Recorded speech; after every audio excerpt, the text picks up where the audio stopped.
Hi guys, कैसे हैं सभी आप लोग। दोस्तों आज हम बात करने वाले हैं रिलायंस पावर लिमिटेड के बारे में। शेयर में काफ़ी ज़्यादा यहाँ पे गिरावट देखने को मिली हुई है और शेयर 12 रुपए के आसपास आ चुका है। जैसे कि इसने 25 रुपए का हाई बनाया तो वहाँ से करीबन यहाँ पे 50% तक की गिरावट देखने को मिल चुकी है और शेयर एक ऐसे लेवल पे है। अभी कुछ समय पहले तो 10 रुपए के भी नीचे चला गया था। तो क्या यहाँ से बड़ा मूव आएगा या फिर यहाँ पे Q4 की अर्निंग से पहले हमें खरीदारी करनी चाहिए या नहीं, क्योंकि यहाँ पे एक बड़ा खुलासा भी निकल के आया है Q4 की अर्निंग से रिलेटेड। तो चलिए गाइस शुरू करते हैं हम अपना वीडियो। साथ ही गाइस, अगर आप लोग हमारे चैनल पे न्यू हैं तो हमारे चैनल को सब्सक्राइब करें, लाइक करें, साथ ही बेल आइकन दबाना ना भूलें, जिससे गाइस हम जो भी लेटेस्ट वीडियो लेके आए वो आप तक सबसे पहले पहुंचे और आप उसका बेनिफिट उठा पाएं। आज मार्केट में इतना बड़ा मोमेंटम देखने को नहीं मिला। मामूली से सीमित दायरे पे ही कामकाज होता हुआ देखा गया। निफ्टी 50 में 10 पॉइंट्स की डाउन साइड देखने को मिली है और बैंक निफ्टी में सबसे ज़्यादा करीबन 180 पॉइंट्स की और आईटी में करीबन 130 पॉइंट्स की तेजी देखने को मिली हुई है।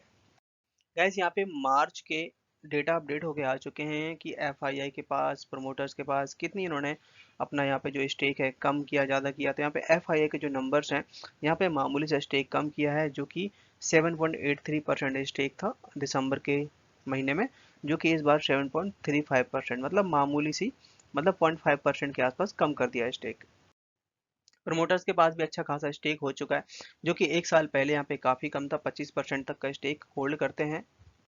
यहाँ पे गाइस रिलायंस इंफ्रा लगातार इसमें अपनी होल्डिंग इंक्रीज करता हुआ देखा गया। अभी कुछ समय पहले भी इसने यहाँ पे अपनी इन्वेस्टमेंट बढ़ाई थी, तो करीबन 23% तक का यहाँ पे इन्वेस्टमेंट कर चुका है रिलायंस इंफ्रा। सबसे बड़ा यहाँ पे प्रमोटर्स है। इसके बाद है रिलायंस प्रोजेक्ट वेंचर, जिसके पास करीब 1.17, और रिलायंस विंड टर्बाइन, जैसे कि हम आप बात भी कर रहे थे कि कंपनी यहाँ पे रिन्यूएबल सेक्टर में भी इन्वेस्टमेंट करते हुए देखी जाए, तो इनका यहाँ पे 1% का स्टेक है।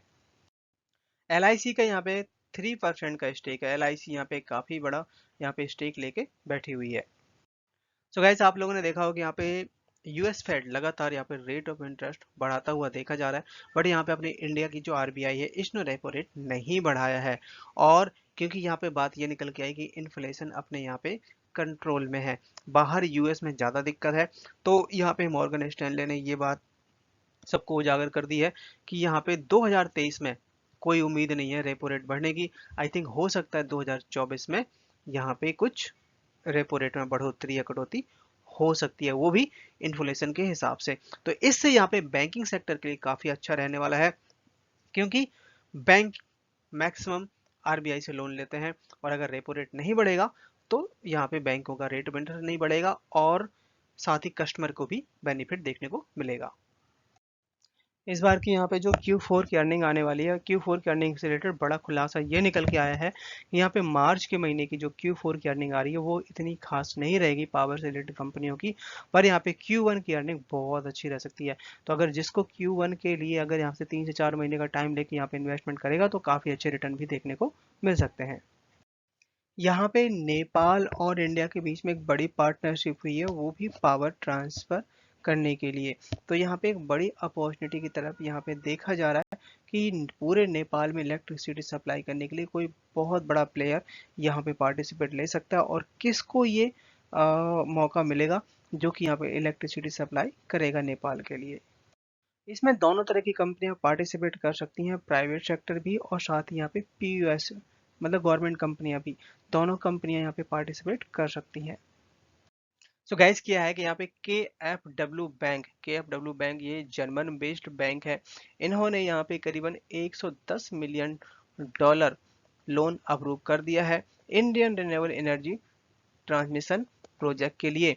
तो यहाँ पे जो केरला गवर्नमेंट है उन्होंने यहाँ पे 916 करोड़ का फंड के लिए नोड है वो यहाँ पे रिसीव कर लिया है फ्रॉम केएफडब्ल्यू बैंक की तरफ से, जिससे क्या होगा कि solar and wind energy project develop किए जाएंगे। और इसमें सबसे अच्छी बात क्या है, लोग कहेंगे कि ये तो अपनी गवर्नमेंट भी दे सकती थी, बट क्या है गाइस कि यहाँ पे 3 से 4% रेट ऑफ इंटरेस्ट के हिसाब से केएफडब्ल्यू बैंक यहाँ पे लोन दे रहा है, जबकि यहाँ पे अपने इंडिया में 6.5% है। तो ऑलमोस्ट उससे अगर हम बात करें 3.5 का भी मिलता है ना, तो ऑलमोस्ट हाफ रेट पे यहाँ पे रेट ऑफ इंटरेस्ट है केएफडब्ल्यू बैंक का, जिससे रिन्यूएबल एनर्जी के लिए काफी ज्यादा बूस्ट मिलने वाला है। बात की जाए यहाँ पे अगर इसके कारोबार को, तो शेयर ने हाई बनाया 12.35 को, लो बनाया 11.90 का, क्लोजिंग दी है 12 रुपए पे, करीबन 1% की गिरावट देखने को मिली हुई है। सो गाइस क्या है कि यहाँ पे रिलायंस इंफ्रा लगातार बहुत ज़्यादा तरक्की करती हुई देखी जा रही है, और इस समय उन्होंने अपना हाफ ईयरली स्टेटमेंट दिया हुआ है, जो उनके पास लोन है वो बहुत ही कम है, और जिसका इम्पैक्ट यहाँ पे रिलायंस पावर पे भी देखने को मिल सकता है, क्योंकि ये एक प्रमोटर कंपनी है रिलायंस पावर की। सो यहाँ पे ये डेटा निकल के आया है 1 2 3, यहाँ पे 1 2 3 3 कॉलम है, और यहाँ पे आप देख सकते हैं कि रेट ऑफ इंटरेस्ट है 11.5 12.5, और टोटल जो लोन निकल के आया है 1285 करोड़ का इनके पास लोन है, 300 600 और 385, टोटल मिला के 1285, मतलब ज़्यादा लोन नहीं है, काफ़ी बड़ी कंपनी है, फंडामेंटली काफ़ी स्ट्रांग है। चार्ट पर नजर डाली जाए तो यहाँ पे आप देख सकते हैं कि शेयर 12 रुपए के आसपास है, और ये अपना 9.7 9.8 तक चला गया था, वहां से 30% तक का उछाल देखने को मिला था, और फिर से यहाँ पे प्रॉफिट बुकिंग आ रही है। तो गाइज जैसे कि इसकी जो सेल है लगातार 5% ईयर ईयर तेजी देखने को मिल रही है। अब यहाँ पे इंतजार रहेगा Q4 की अर्निंग का। अगर गाइज Q4 की अर्निंग अच्छी आ जाती है तो शेयर आपको अच्छे खासे यहाँ से तेजी भी दिखा सकता है, बट अगर Q4 की अर्निंग खराब आती है तो फिर आपको और भी डाउन साइड देखने को मिल सकती है। साथ ही गाइस जिस तरीके से गवर्नमेंट काफ़ी ज़्यादा सीरियस है रिन्यूएबल एनर्जी के ऊपर, तो अभी उसने एक नया रूल और निकाल दिया है कि जो भी थर्मल पावर प्लांट्स नए लगेंगे उनको 40% जो इलेक्ट्रिसिटी जनरेट करनी पड़ेगी वो रिन्यूएबल सेक्टर से जनरेट करनी पड़ेगी। सो गाइस क्या है कि जो अभी यहाँ पे गवर्नमेंट की तरफ से बड़ी खबर निकल के आई है कि जो भी अगर कोई भी नया पावर प्लांट लगाया जाएगा तो उसमें आपको 40% आपका जो आउटपुट होगा उसमें रिन्यूएबल एनर्जी से आपको इलेक्ट्रिसिटी जनरेट करनी पड़ेगी 40%। तो यहाँ पे already Reliance power renewable sector में काम करता है, तो अगर कुछ नया प्लांट लगाता भी है तो यहाँ पे अपने सोलर पावर से या विंड से किसी से भी रिन्यूएबल एनर्जी जनरेट कर सकता है 40%, जिससे कोई भी टेंशन वाली बात नहीं है। यूएस की तरफ से एक बड़ी स्टडी निकल के आई है पावर सेक्टर के लिए, वो भी इंडिया के लिए। बात ये हो रही है कि अपना जो कंट्री है जो कि करीबन 1947 में आज़ाद हुआ था, और अब 2047 में एक मतलब 100 ईयर हो जाएंगे। उस 100 ईयर तक यहाँ पे यूएस की एक बड़ी रिपोर्ट निकल के आई है। यहाँ पे यूएस की जो रिपोर्ट के हिसाब के मानना ये है कि 500 गीगावाट ये अपना लाइट जनरेट कर पाएंगे 2030 तक, वो भी रिन्यूएबल सेक्टर से। साथ ही 80% क्लीन एनर्जी यहाँ पे 2040 तक जनरेट कर पाएंगे, और 90% 2047 तक। ये एक बहुत बड़ा खुलासा हुआ है, जो कि गाइस यहाँ पे 100 ईयर जब हम सेलिब्रेट कर रहे होंगे तब यहाँ पे इंडिया अपना एक तरीके से आत्मनिर्भर भारत के हिसाब से USD 3 ट्रिलियन की एक तरीके से इकोनॉमी बन जाएगी, और काफ़ी ज़्यादा हम जैसे चाइना को या बड़ी बड़ी कंट्री को टक्कर दे पाएंगे।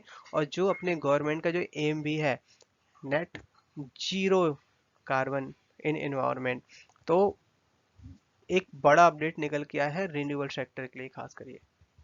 गाइस आपने एक चीज नोटिस करी होगी कि 2 से 3 दिनों के अंदर काफी अच्छा मोमेंटम था, उसके पहले बड़ी गिरावट भी देखने को मिल रही थी। यहाँ पे रिसेंटली बल्क डील हुई है जिसमें पूनावाला और बंधन बैंक और HNI ये सारे लोग मिलकर यहाँ पे रिलायंस पावर में यहाँ पे बल्क डील देखी जा रही है, और काफ़ी हद तक यहाँ पे बाइंग कर रहे हैं, क्योंकि शेयर काफ़ी लोअर लेवल पे आ चुका है। जो जैसे कि इसने 25 रुपये का हाई बनाया था वहाँ से काफ़ी हद तक सीधा सीधा ऑलमोस्ट ये कह सकते हैं कि 50% डाउन हो गया, और इस लेवल पे ये लोग दबा के बाइंग कर रहे हैं। पर यहाँ पे एक चीज़ काफ़ी थोड़ा ठीक लगी है प्रमोटर्स की तरफ से, कि प्रमोटर्स ने करीबन यहाँ पे अपना स्टेक थोड़ा सा बढ़ाया है, जो कि 24.98% से बढ़ा के 25% कर दिया है।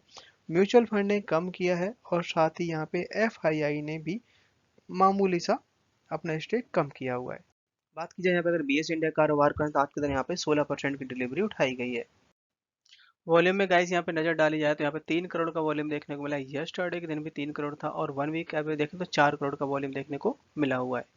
अभी रिसेंटली जो इनकी Q3 की अर्निंग आई थी, इस अर्निंग के बाद शेयर और भी गिरावट देखने को मिल रही है।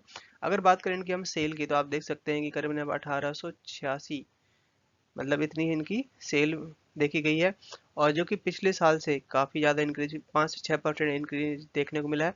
अदर इनकम है मामूली से डाउन हुई है। टोटल इनकम है जो कि वही सेम 5 से 7% का यहाँ पे उछाल देखने को मिला है।